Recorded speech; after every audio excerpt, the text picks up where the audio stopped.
Hello friends, आज हम बात करेंगे रेडिएटर के अंदर। कार के अंदर एक रेडिएटर लगाया जाता है, वो क्या काम करता है, उसका क्या काम है कार के अंदर, उसे क्यों लगाया जाता है, उसके बारे में आज जानेंगे कि रेडिएटर क्यों लगाया जाता है। तो आप देख रहे हैं मेरे सामने कि ये एक रेडिएटर है कार का, इसे हम रेडिएटर बोलते हैं। सबसे पहले आपको पता होना चाहिए कि एक ये रेडिएटर है जिसे हम कार के अंदर देखने को मिलता है।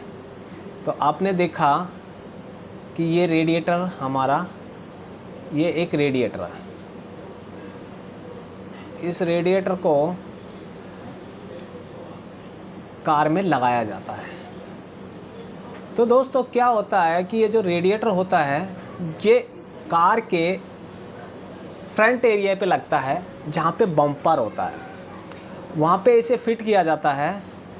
और वो आप देखेंगे कि ये जो नक्के हैं आप देख रहे हैं, ये वाले और ये वाले, यहाँ पे ब्रैकेट की द्वारा इसे कस दिया जाता है। जो ये देख रहे हैं ये वाले नक्के, इसमें ब्रैकेट्स लगते हैं।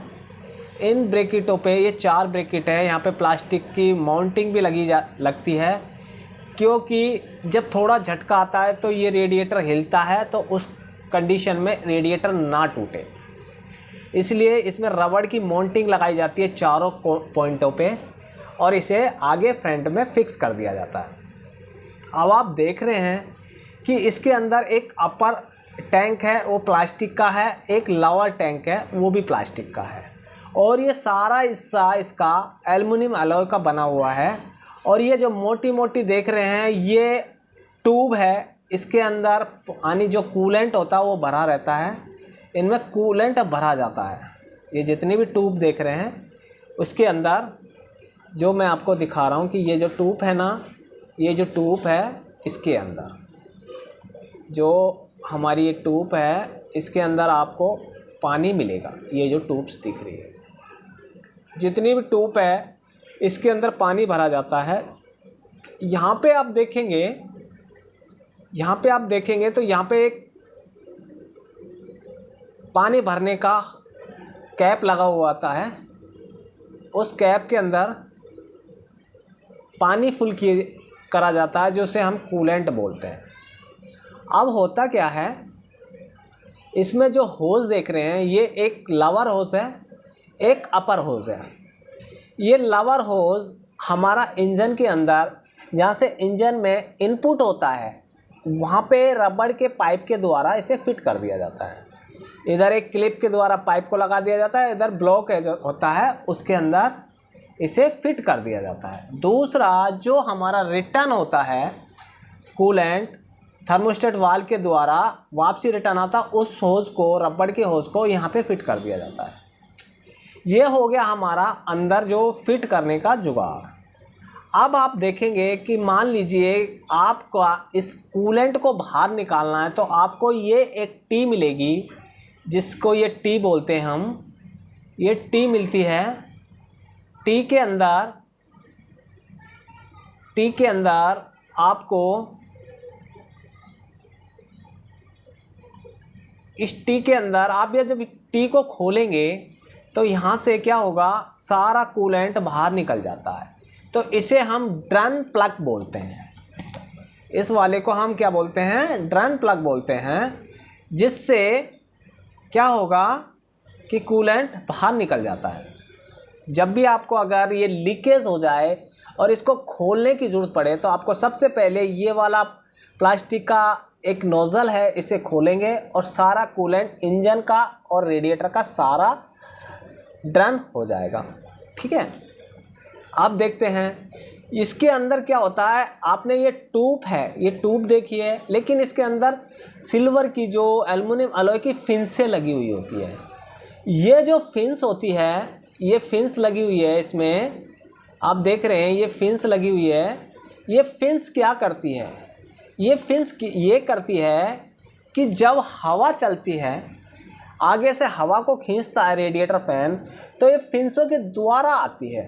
तो क्या होता है, ये जो ट्यूबों के अंदर हमारा कूलेंट भरा हुआ होता है, वो ट्यूबें गर्म होती है और फिंस जो लगी हुई है, उन फिंसों पे जब एयर का फ्लो पड़ता है तो वो टूपें ठंडी हो जाती है, और जब टूपें ठंडी हो जाती है तो क्या होता है कि जो कूलेंट इसके अंदर चल रहा है वो भी ठंडा हो जाता है।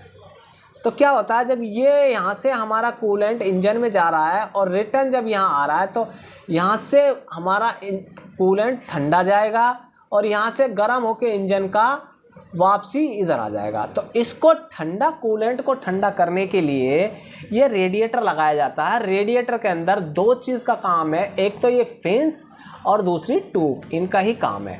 अगर ये चोक हो जाए तो क्या होगा, कई बार क्या होता है कूलेंट का कंडीशन सही नहीं होने के कारण इसमें ये जो ट्यूब है यहाँ पे यानी कि डर्टी हो जाता है और ये जाम हो जाता है। और जाम होने से क्या होगा कि ये जो ट्यूब है, इन ट्यूबों में भी चोकिंग सिस्टम हो जाता है। जब ये पूरी जाम हो जाएगी तो क्या होगा कि हमारा कूलेंट का सर्कुलेशन सही नहीं होने के कारण इंजन के अंदर जो पानी चल रहा है वो प्रॉपर तरीके से ठंडा नहीं होगा। तो इसलिए इस रेडिएटर को समय समय पे क्लीन कराने की आवश्यकता होती है। अगर आप इसे क्लीन नहीं कराते तो क्या होगा, इंजन ओवरहीट होना चालू हो जाएगा। एक चीज़ अब आप देख रहे हैं कि ये जो कूलेंट है, ये जो लाल लाल आप पाइप देख रहे हैं, ये वाली ये क्या है, इसके बारे में मैं आपको बताता हूँ।